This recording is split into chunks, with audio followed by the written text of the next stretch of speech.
Have you ever walked into a room and immediately wanted to stay? Nothing dramatic happened. Nobody told you the room was special.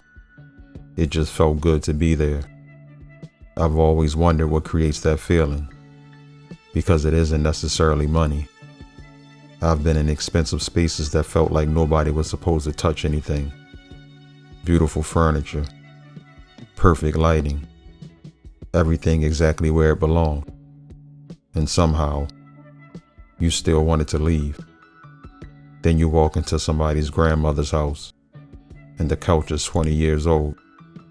There are pictures everywhere, books stacked on the table, a lamp giving off that warm yellow light. Something is cooking in the other room, and before you know it, you've been sitting there for 3 hours. So what makes one room beautiful and another room feel like somewhere you belong? I think part of it is that the best rooms usually have evidence of life. A book left open, a glass on the table, a blanket somebody actually uses, records that have been played, a chair pulled slightly away from where it normally sits, maybe a scratch in the wood that nobody bothered to fix. Things that tell you people actually live here. And I think we sometimes design that out of spaces. We hide the cords, clear the countertops, put everything away, make the room look exactly like the photograph that inspired it. And there's nothing wrong with beautiful design. I love beautiful spaces, architecture, furniture, materials, lighting, all of it. But maybe a room can become so perfect that it stops giving you permission to exist inside it. You're afraid to put your feet up, afraid to move the pillow, afraid to leave the glass on the table. You're inside the room, but somehow you feel like a visitor. The spaces we remember usually aren't like that.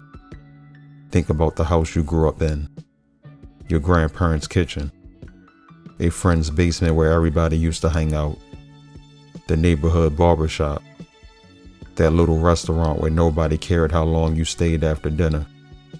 You probably don't remember the brand of the furniture. You remember how that place made you feel. Maybe that's because rooms aren't only made from objects. They're made from rituals, where somebody always sits, what gets played on Sunday morning, the chair everybody fights over, the light that gets turned off when the sun goes down, the table where conversations somehow last longer than they were supposed to. Eventually those things become part of the architecture too.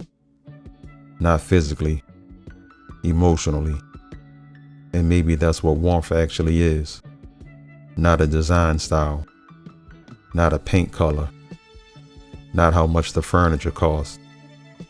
It's the feeling that the room doesn't mind you being there, that you can loosen your shoes, pour another drink, stay another hour. Maybe the best rooms aren't the ones that make you stop and admire them. Maybe they're the ones that make you forget you were ever planning to leave.